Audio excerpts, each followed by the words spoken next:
One take. This is NBA One Take. Featuring yours truly, NBA One Take for your head, NBA One Take for your brain. Coming to you live from Brooklyn, New York. This is NBA One Take. One Take.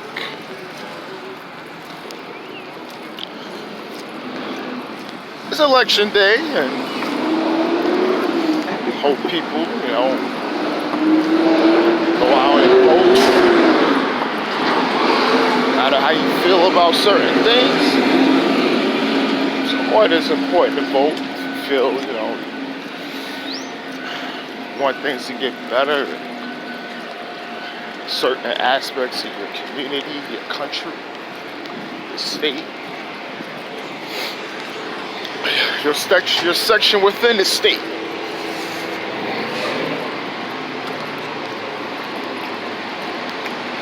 So, if you don't vote, that's your prerogative. I wouldn't argue or disagree with that.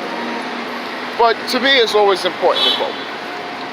So, with that being said, this is NBA One Take. And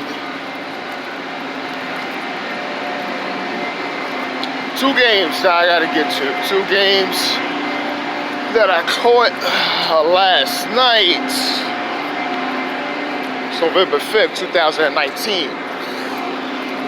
The first game is the Warriors that they first win at the Chase Center behind the career night for one Erick Paschell. Now, we don't know who the hell he is. For the most part, no one really knows who the hell he is. But he's the Warriors' second-round pick. He's a big man, but he was really playing his butt off. And congrats, it was his birthday. I think he turned 23 years old. And it was reminding us of the telecast that he had 36 points, he had 13 rebounds, and the Blazers lay an egg. Damian Lillard had it going. He was knocking down. But the defense, the effort on defense for the Blazers is a really telling story of what's going on this season. CJ only had like 14. Hassan Whiteside had a good game. He had a good game. Going with what the Warriors got, I think big men should be able to feed. But it's a telling thing about, the Blazers. They right now 3-4. And it's early, but questions are starting to linger about this team. Now, I was just hearing something about Paul Allen's sister. I don't know her name, but she has some great interest in the Blazers. And they made a statement that they're not going to sell a team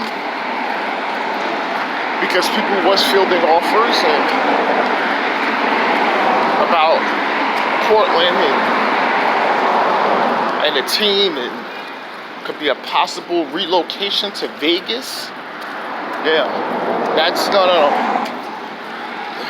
That was some reports. They're not telling you on TV. Not yet. But there was some group of investors, some billionaires, per se, that was interested in the Portland Trail Blazers with a possible relocation to Las Vegas, which possibly many of the owners probably would have approved on.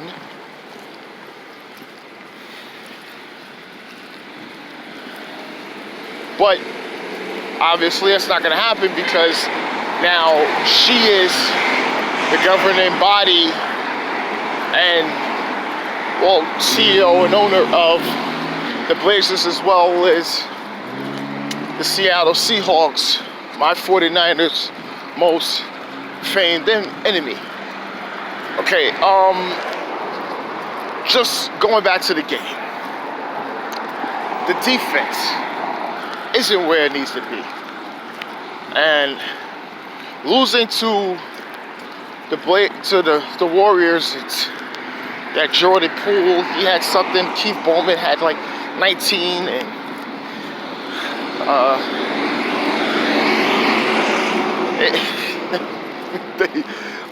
it was just a litany of things. D'Angelo and Draymond Green is out with injuries. Draymond, we don't know. He probably be another 2 weeks or so. D'Angelo is still day to day. And you know as well, Steph Curry's out for 3 to 4 months, possibly the rest of the season. Depends on how everything is going to go.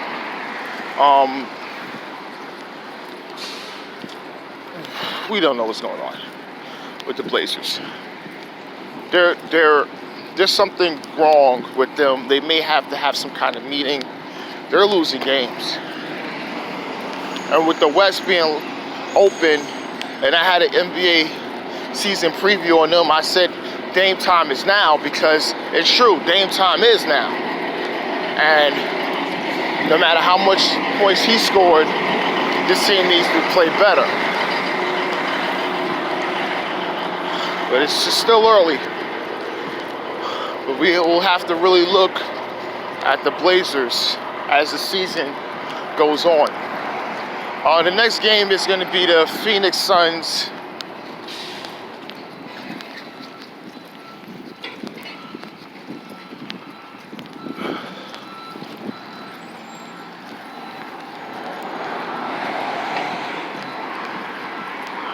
versus the Philadelphia 76ers. Now, the Sixers was the last unbeaten team, but it was the Phoenix Suns behind my man Devin Booker, DBOOK. He had 40. And we just seen Ben Simmons, he had 6 points, 5 rebounds. Ben Simmons needs to play better. He was a lot of passive, just trying to set guys up. You know, the hero, Fort Monts, from the other night, hit the game winner. He had 20, and Tobias Harris had his double-double. But Ben Simmons is playing the role of facilitator, and I think even Al Horford had 32 points. I mean, they're playing without Joel Embiid. I mean, they was in the game, but Phoenix is a surprising 5-2, and they're not. And this is not a joke that Monty Williams is having his imprint on this team. Without DeAndre Ayton, who's still on suspension, is possibly appealing this case to get the games reduced. But this Phoenix Suns team is good. And the Philly, they was letting Ricky Rubio shoot, who had a double-double himself. He had 20 and 10. Just letting him just shoot wide open jump shots. He's coming over, hedging over, and he was knocking them down. Not saying Ben Simmons need to do that, but how they playing, that's how y'all playing this point guard. That's how they was playing you. You still dishing. I'm not saying even if you won, even if the Sixers would have won, I still would have been critical of Ben Simmons and his aggression. You know, everything doesn't have to be downhill for you to get to a cup for a layup or a dunk. Has to be stuff, fluidity in the offense. And sometimes things come to you, but you're looking for that extra pass. Is that other man cutting or anything like that? Maybe sometimes it's going to be you that need to take that shot. Because if the fluidity of offense is coming down for you to take a shot and the offense is fluid, trust me, it's going to start to go down. But to make an extra pass, and sometimes the extra pass is not needed, it gets stagnant a lot, because that's what I was seeing. They playing off you where you could have just went and dove for a little float or something, but he backed off to hit one of his other players. That can't happen. That can't happen. But this is NBA One Take, Election Day 2019, and I'm out.